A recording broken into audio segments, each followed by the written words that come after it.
नमस्कार, मैं डॉक्टर संतोष चौधरी। आज हम आपके सामने लेकर आए हैं इतिहास सत्रीय कार्य की फाइल, जिसके अंदर हमने हमारा टॉपिक बनाया है मुगल काल। मुगल काल के सत्रीय कार्य को बनाने हेतु हमने सबसे पहले आमुख लिखा है, जो आपके सामने आप देख रहे हैं, आमुख लिखा हुआ है। इसके बाद हमारा नेक्स्ट पेज आता है इंडेक्स का। ये आप देख रहे हैं आपके सामने, ये हमारी विषय सूचिका है यानी इंडेक्स है, जिसके अंदर हमने मुगल कालीन वास्तुकला, बाबर कालीन वास्तुकला, अकबर कालीन वास्तुकला, हुमायूं का मकबरा, आगरा का ताजमहल, जहांगीर की कला आदि के बारे में इंडेक्स में बताया है।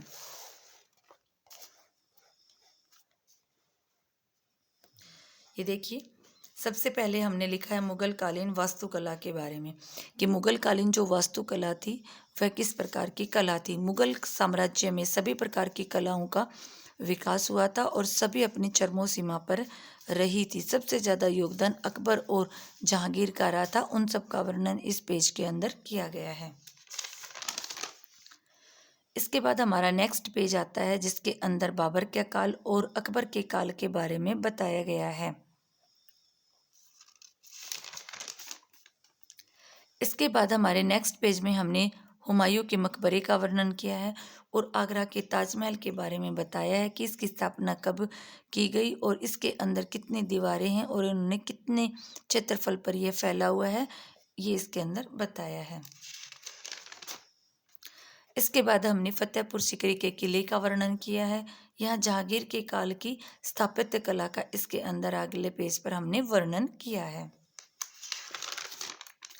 इसके बाद मरियम उज मिजानी का जो मकबरा है उसके बारे में बताया गया है। फिर शाहजहाँ कालीन जो स्थापत्य कला है उसके बारे में इसके अंदर वर्णन किया गया है कि शाहजहाँ के टाइम में कौन कौन सी स्थापत्य कला की चीज़ें बनाई गई थी, जिसके अंतर्गत हम देखेंगे कि लाल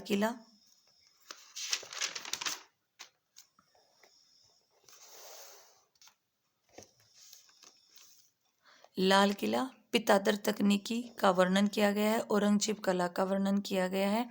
इस प्रकार से यहाँ जो शाहजहाँकालीन स्थापत्य कला थी उसका वर्णन आप देखेंगे इसके अंदर किया गया है।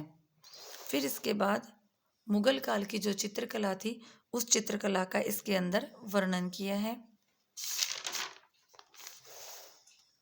ये चित्रकला की अंतिम पंक्तियाँ, और इस प्रकार से यह हमारी मुगल कालीन जो कला थी उससे संबंधित हमारा सत्रीय कार्य समाप्त होता है। धन्यवाद।